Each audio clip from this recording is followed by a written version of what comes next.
जिस जवाल की गल होंदी पई आई ना, अल्लाह एडा बख्त लाया होया किसे बंदे नूं ओनू सलाम लैण वास्ते बंदे सिखदे न। जट से लावा एवें इशारा तन गल पे करे ना, ओदे हल्का अहबाब विच शामिल होण वास्ते बंदे जेब चों खर्चा करेंदे।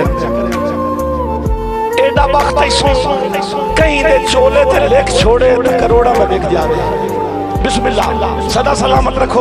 बिस्मिल्लाह जी, बहुत शुक्रिया जी। बिस्मिल्लाह जट साहब, जनाब दियां मोहब्बतां। सवाल आया है, बख्त हरे आए, बेली हौलू हौलू छोड़ के जावन लग गए। किसे आके पांच नपिया ते आख्या बेली छोड़ी जांदे नी, मना ला औखा वेला ही।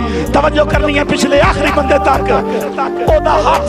बिस्मिल्लाह जी बाबा जी, तवज्जो करनी है। बहुत शुक्रिया मेरे बहुत ही प्यारे भतीजे जनाबे चौधरी सदीक चंदर साहब, बहुत शुक्रिया।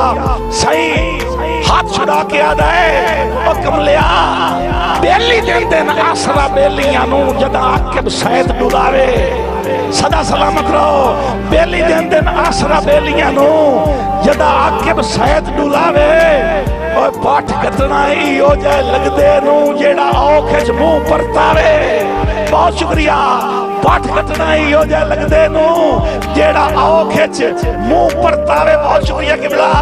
जेड़ा औखे च मुंह परतावे ते सद कदी नहीं मारे टुरदियां नूं। जिंदगी दा कसूल है रावी वालेओ, सद कदी नहीं मारे टुरदियां नूं। जदा वक्त अज़मैश दा आवे और जेड़ा नाल खलोवे बिस्मिल्लाह, जेड़ा छोड़ के जांदा जावे।